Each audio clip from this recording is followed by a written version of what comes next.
Welcome to the Brett Davis Podcast. Well, good morning. We typically don't do a 9 a.m. show. Actually, I thought it was 9 a.m. It's 9:25 in the morning. Wow. This is crazy. This is like a Twilight Zone episode. If anybody remembers that show, if you don't, then it's okay. The hell with you. But anyway, I'm very honored today. This gentleman is, I don't even know how to describe what he does. I mean, maybe MacGyver. Maybe, I don't know. I don't know. I mean, it's a very unique life you've lived. Yeah.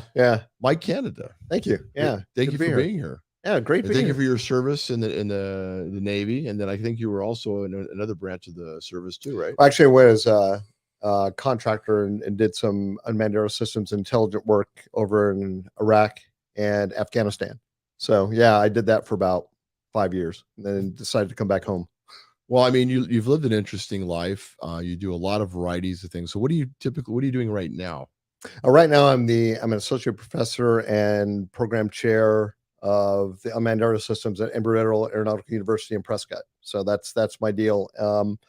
Took over the program last year, and what we're trying to do now is we're trying to expand our operations to move unmanned aero systems into what's called the NAS and go beyond line of sight, which means you can't see the aircraft anymore. Right now, you have to watch an aircraft visually to fly it. So we're trying to put together a system now, working with the FAA, and put together the infrastructure to fly an aircraft from point A to point B without actually having to, be on the aircraft. And that's a difficult thing because unmanned, yeah, that's it. They're worried about kind of a proliferation of more aircraft in the sky. It's right now, it's kind of easy to get an unmanned aero system and fly. It's kind of like an RC aircraft, but they're worried about the bigger aircraft getting up there and interfering with say Class Delta, Charlie and Bravo airspace around airports, and then just flying from back and forth from place to place. So what exactly is an unmanned aerial system, or UAS?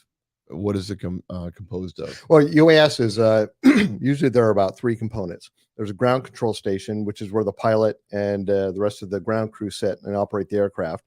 Then you have the antenna system, which is the uplink and downlink between the aircraft and the ground control station. Then you have the aircraft. And then on the aircraft, you have subcomponents like radar or EO cameras or IR cameras or whatever sensor that you want to put onto the aircraft. So it's unique in the fact that you're piloting an aircraft, but you have in aviation, you have visual flight rules and instrument flight rules.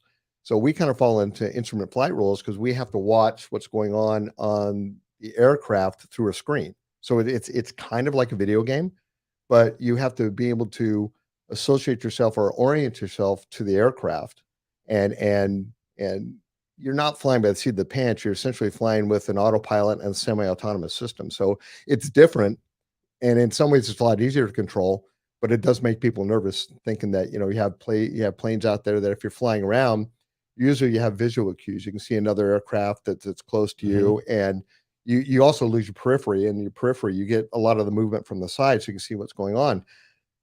With unmanned aerial systems, you're really stuck to what's going on the map. And even if you have a camera, it's a small camera that you're focusing on certain things or targets. So it's really hard to see. So I think that's part of the hesitation that the FAA has. How long is unmanned at the level that it's at now? How long has it been around? To my understanding, they had the Hunter system, which came on board in the early 90s. So that's when you really had in the U.S. military that kind of semi-autonomous or autopiloted system. Before that, around 1983, I think it was, the Israelis started building their own unmanned aerial systems, and they actually ran an operation where they fooled an aggressor by putting up unmanned systems to make it look like there were more aircraft coming than not. I did work a little with unmanned systems during the Navy. We had something that was called the TALD, which was kind of a gliding aircraft that we used to launch off the aircraft and would fly in, and we could produce targets or make it look like multiple targets, kind of deceive the aggressor or the enemy. So that was kind of part of it. But if you look at unmanned aerial systems, it goes all the way back to before World War I, when they were actually trying to make flying torpedoes. So what they would do is they would actually make this torpedo, put wings on it, and they would glide it, no kidding, with a wire. And it wasn't very successful, but that was kind of the origins of it. And then you got to World War II, and they were actually working on a system. And I think it was, I can't remember the precise aircraft, but it was one of the old torpedo bombers. And they actually found a way to do uplink and downlink. And they were using cathode ray tubes, which was, I mean, that was, huge technology back in right after World War II. Sure. And they were successful, but it was difficult because the signal strength was always hard to keep. I mean, and you can get interference. So it didn't necessarily work the way they wanted it to. And then later on during Vietnam, they used the drones where they used to fire from one site to another. So they would fire the drone off and it would take pictures and land somewhere, and then they'd have to go retrieve it. So it's been there for a while, but it wasn't until, like I said, the late 80s, early 90s when they actually started putting together systems that would work. And it's really kind of a frequency range thing. I mean, you have to be able to find a frequency to use, and then you have to make sure you maintain that signal. So nowadays we have things called frequency hopping. So we look at, say, I'll give it an example, maybe 2 gigahertz to 2.4 gigahertz. So now we can keep uplink and downlink, and it scans that pattern, that frequency, to make sure you have a strong signal. So if it says, okay, this is clobbered, we can do this, which is really in my opinion, the thing that really kind of brought things together. Why, this is going to sound like a dumb question, Yeah. but just out of curiosity, why do you think there's been such a push to do unmanned aircraft and vehicles too, of course? Oh yeah, I think dirty, dull, dangerous are the 3 kind of D's I kind of look at. So a lot of people want to use this for dangerous missions, say in the military. If you don't want to put a pilot's life in danger and you just want to do reconnaissance, that's the best way to do it. Also, a lot of the special operations guys I work with wouldn't go and do a mission without some kind of cover. And that's the other thing. You get into, it's less expensive. So we could fly a mission for a number of hours on, say, 2 or 3 kilos of gasoline, where as an aircraft, you're using pounds, hundreds of thousands of pounds on aircraft. So we could go fly, for 8 hours and stay over a target and watch what's going on and expend just a little fuel. And we were there as an asset to that cadre of folks. So, when I worked with NSW and when I worked with Army ODA or the Green Berets, we could sit over them and kind of overwatch what's going on. So if they were, prosecuting a target or doing something, working with a village or something like that, trying to make things better, we could sit there and provide cover. And if anybody started coming around and started nosing around, we could say, hey, at 9 o'clock, you have somebody coming in. Mm-hmm. So it's a great asset. And they loved having it too. I mean, it's great to be able to have your own aircraft and your own asset there, rather than have to worry about calling somebody in and saying, oh no, we have this to do.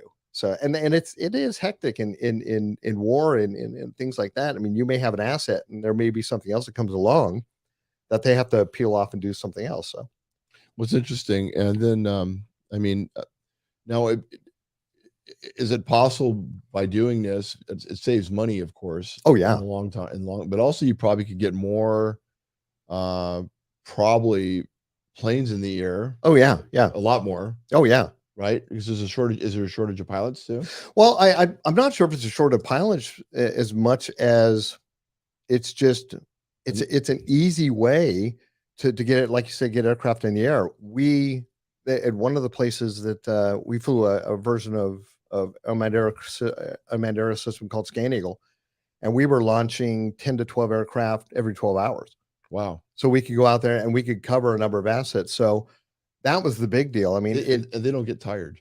No, they don't. No, human beings get tired. Yeah, and that's the nice thing about it. You could fly a 10 or 12 hour mission, and you could swap out pilots. So you fly for 2 or 3 hours and then swap somebody else out, and that was a big asset too. Now, conversely, instead of paying for aircraft, you start paying for more pilots. But it's the push and shove and the push and pull of how things operate. But it was just nice for those guys having their own asset. Yeah, it is nice, and we're hearing so much more about this coming aboard. Yeah. What are some of the commercial uses being developed for unmanned systems? Well, that's interesting because we've gone from kind of the military intelligence area with unmanned systems, and they've found that for doing things like inspections and things of that nature, they're really helpful. I think it was one of the railroad companies. I think it was I always get this wrong. BNSF, Burlington Northern. Yeah. they were starting using unmanned aerial systems to go along the tracks and inspecting tracks. So you can inspect probably a 50 or 60-mile stretch to make sure everything looked well and there were no Right. debris. And that was a big thing. They're also using it in agriculture.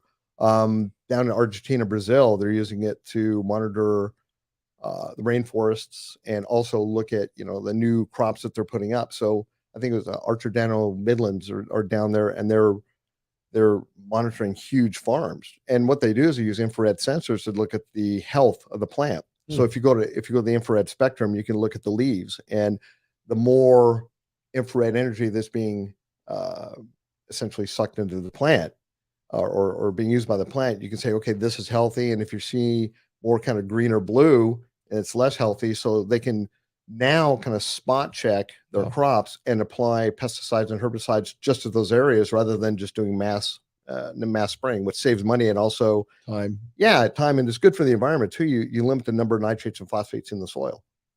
That's amazing. That's amazing. Things that we would never think about. No, The yeah, general yeah. population is not going to think about. Any current controversies or concerns regarding the usage or the operations of the systems? Have you heard? Yeah, I was back in 2013. I was involved in a study. We were looking at, UAS and asymmetrical warfare. And one of the deals that we had was it was easy to find a target. We would go out and we'd monitor an area and we'd find who we needed to find. But sometimes the aggressors or the opponent used less than savory tactics to protect themselves. So what we found is we had to balance the way we use this technology for, looking for somebody or prosecuting a target or trying to implement the right response to a situation. So we started looking at that. And especially during the Obama years, they started using a lot of these things. I don't think if anybody remembers the joke he made about his daughters, and he said something about, unmanned aerial systems. I mean, he was in drones.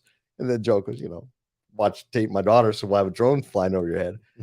But in all seriousness, we had to take a look at, it's warfare versus human rights. You have to take a look and you have to think, well, if we go out and we go after somebody, what is the collateral damage? Right. Yeah, I mean, you have to effectuate a good target prosecution, but you have to be the thing that impresses me most about, from my point of view, from working with the military, is how careful we are about limiting collateral damage. I mean, it's something that really, in my opinion, there are very few governments who worry about that stuff. I mean, if you take a look at what's going on in Ukraine and Russia right now and that mess, Nobody's caring. No, nobody cares. I mean, a target's a target, and it doesn't matter if women and children are killed in the process. We do a very good job of trying to mitigate that, but we still run into the issue of, if we need to get something done, how do we do it? So we had to balance that. And the other problem was we were also using, there was a strike down in I think it was Yemen, where we went after one of the Al-Qaeda leaders. And we did do a strike on him with permission from the Yemen government, but that was kind of outside the bounds of war. I mean, that was outside of any kind of area of conflict. And in areas of conflict, usually you have rules. I mean, you have ROE that you have to follow. There it's a bit different because you have the intelligence community doing that rather than, say, the military. So the question is, if you go ahead and go after somebody, I mean, in that situation, what's the legal process? Now, this gentleman happened to be an American, and he was a bad egg, and he was doing a lot of damage. But then you have to look at, from a legal perspective, what rights does he carry as an American citizen? And do we just allow these kind of things to go on and just, whenever we have a problem with something, we send a drone into a foreign country where there's no conflict? And that's this. I guess I draw the analogy is, let's say Mexico is going after somebody that I'll just pops up, maybe some drug lord that's up here in Coronado, and they know he's there, and they know he's a bad guy, and they need to get him. All right. And then Mexico decides with their unmanned aerial system that we know where he is. Take him out. We're going to take him out. Right. Yeah. I mean, how would we react? I mean, well, that's an attack on our sovereign soil. And I doubt that any administration would go, oh yeah, go ahead and take him out. So that's the issue. If we start pushing that fine line or that bright line of what and how we can use these things in those situations, where does it end? So that's what we studied and we looked at, and we we gave the report to the UN, and I was just a contributor with a few other attorneys and other experts in the area, and unfortunately that got filed away. So I don't know what the end of that was. I guess it's a balance of, it's an effective tool, and if you come out and if you say there may be problems here, I mean, it does, it might put a damper on using it in other situations. Yeah, Sure. so it was interesting. I mean, I could see that. yeah, it's political intrigue. I don't get that far into it, but it was interesting. Yeah.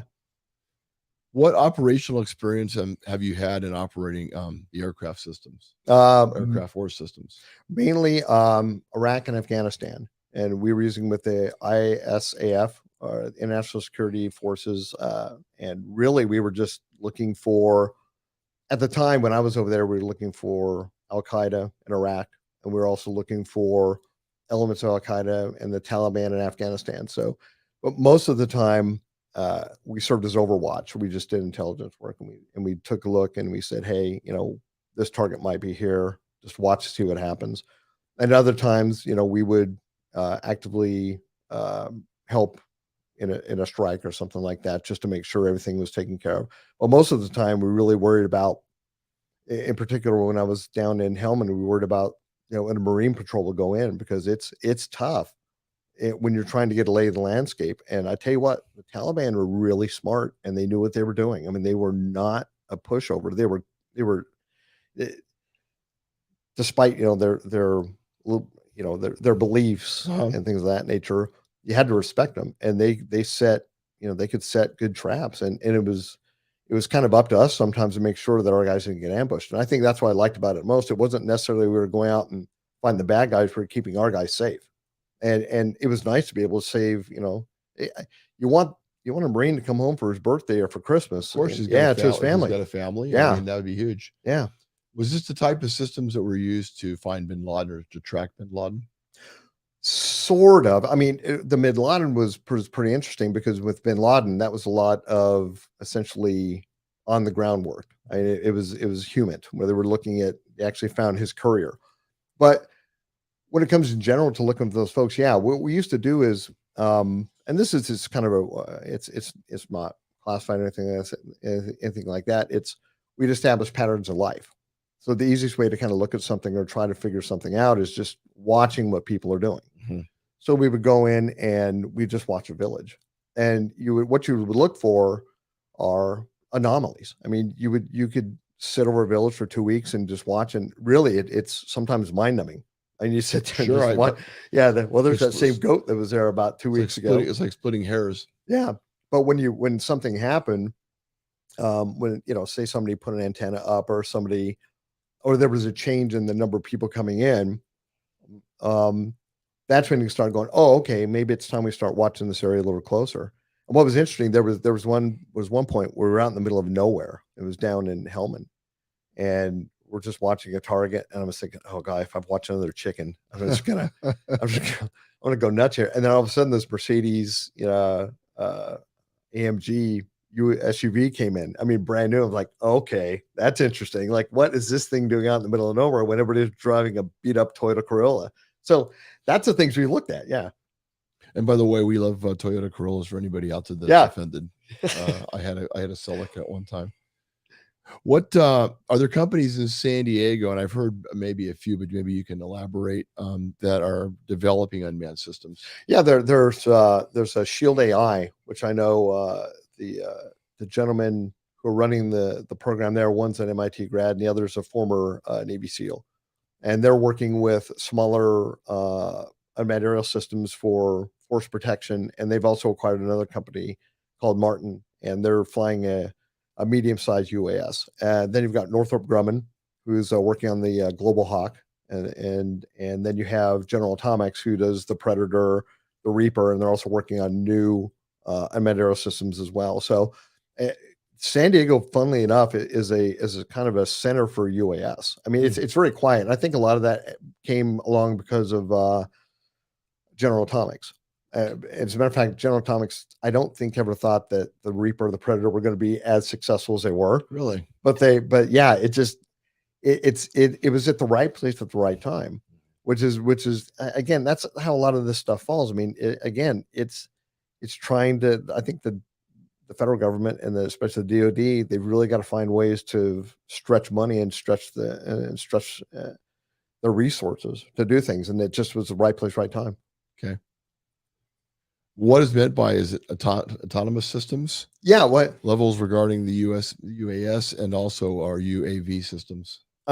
Essentially, we're kind of getting to the world of AI, where you're looking at things, and one of the big issues that they have with unmanned aerial systems in the future could be, if we allow these things to fly autonomously, how safe are they going to be? And you have 5 different levels of autonomy, and you have 1, 2, 3, 4, A and B, and then 5. And let's say 5 is where the aircraft actually thinks for itself, flies the mission, and comes back and does everything on its own, which we're really not there yet.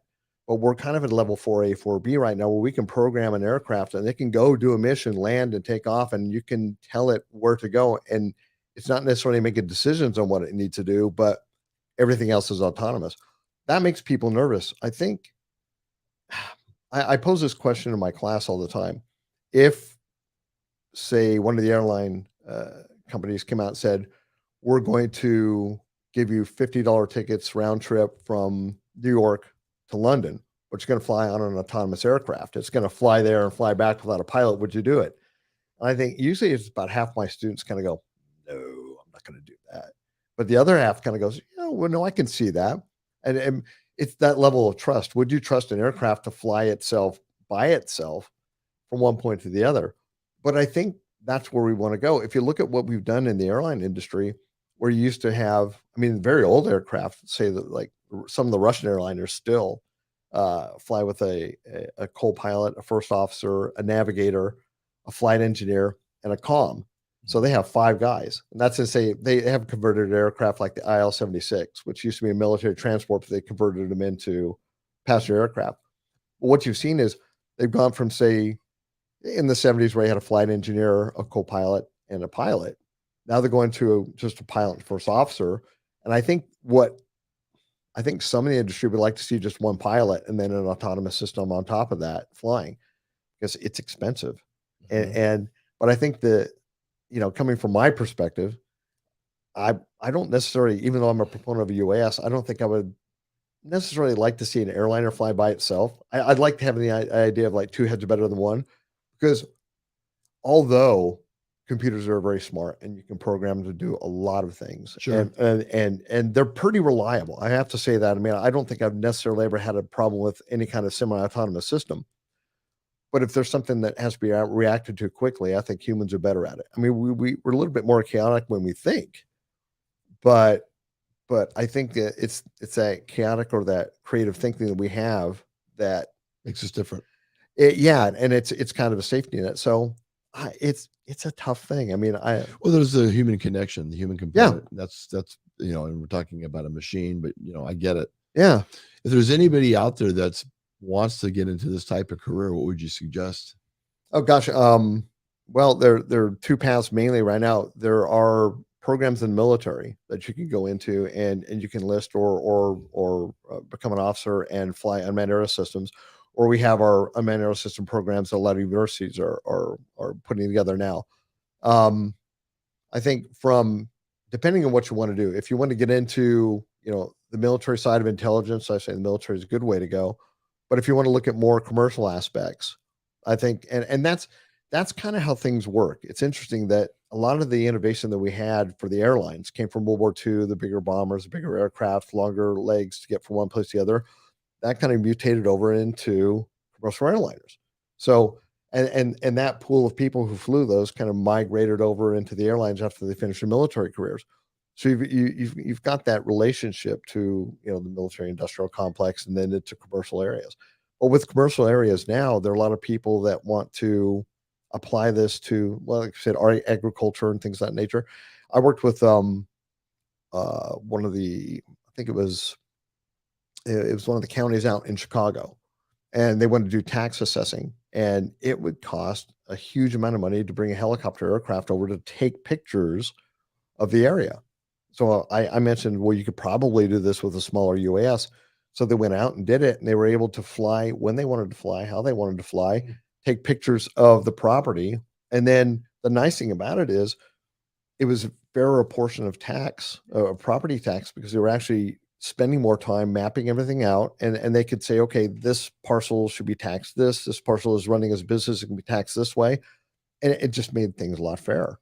So and again, so we're kind of focusing, we do focus on intelligence, and we talk about systems and sensors that can be used for that. But we're also looking at, Amazon's a great example. They came in and gave a presentation at the university, and they want to, I think by 2028, they want to do 500 million drone deliveries. If you can think about 500 million, that's over 1 million a day. Yeah.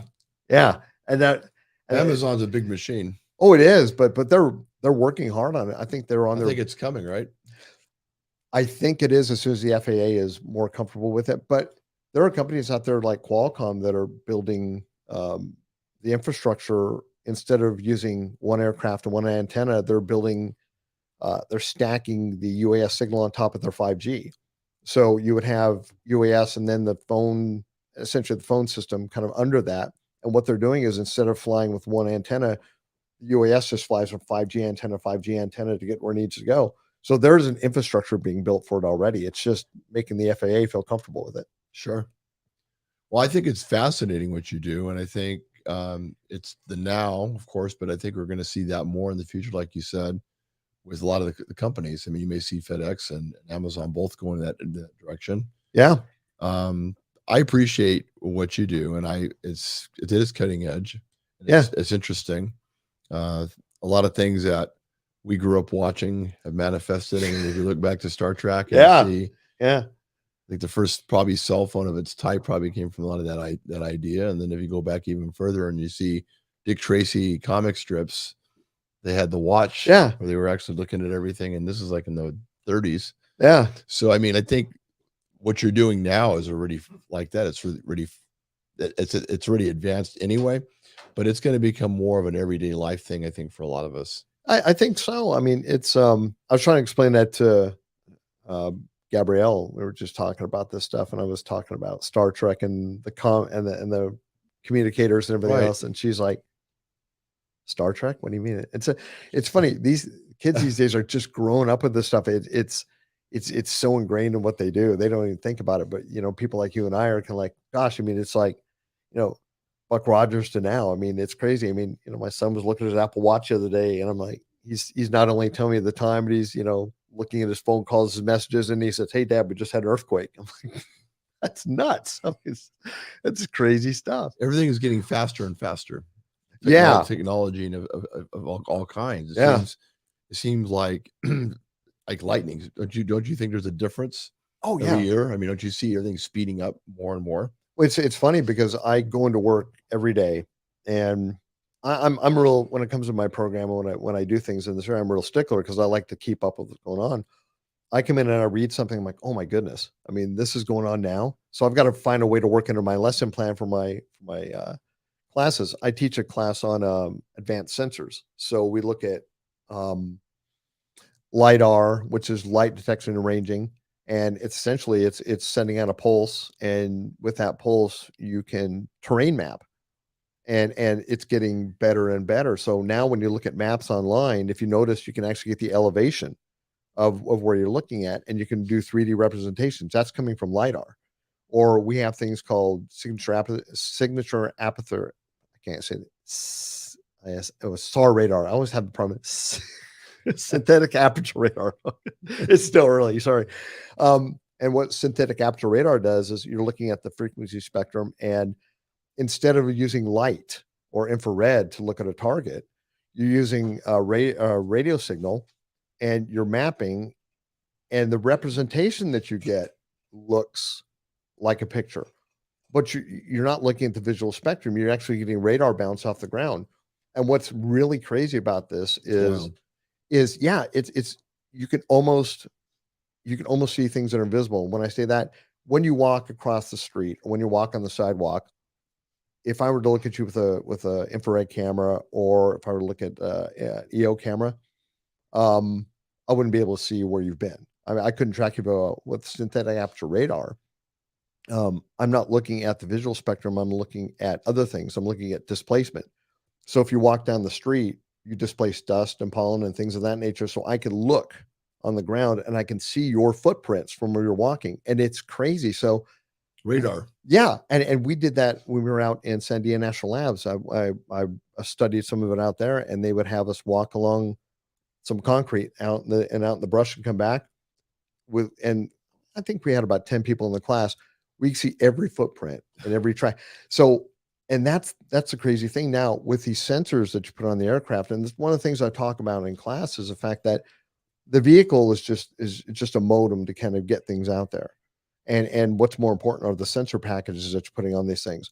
So when you put these sensor packages on, you can do some crazy stuff. And it's amazing. I mean, it's, if I'll put it this way, if nowadays, if you wanted to hide from somebody and try to get away, it'd be very difficult. It's really difficult. I could track you even though I couldn't see you. That's a crazy thing. I appreciate what you do, and thank you for taking time out of your schedule, because I know you're all over the place. Thank you for your military service. Oh, yeah. Thank you for the classes that you're teaching as a professor now. As it goes on, and you learn more and more, and every day, and I can see your passion. And thanks for being on the show. Well, thank you for having me. No, it's great. I like talking about this stuff, but it's a burgeoning industry. There, I think probably 5 to 10 years, you're going to see more of it. Despite my wife's complaints about that stuff, she hates that stuff. But she has like 20-pound bumblebees flying around. But it's a good area too. And from my perspective, I see there's a lot of engineering, innovation, communication technology that people can learn, and it's a solid industry, and growing. Absolutely. Mike Kennedy, thank you. Well, thank you very much. Thanks for having me. Okay, everybody, losing my voice, and it must have been that cigar I had last night. Take care of those nasty sticks. Take care of yourself. Happy belated Thanksgiving. And to my sponsors, of course, Attorney King, thank you so much for your support. Cody Martinez with Sequan Casino and Resort. Bonificetta, the garage. I don't know if you've been there. Oh, yeah. Marco, thank you for your support. And some new sponsors to come. We'll be talking about probably in the next week or so. Everybody take care. God bless. And be nice to each other.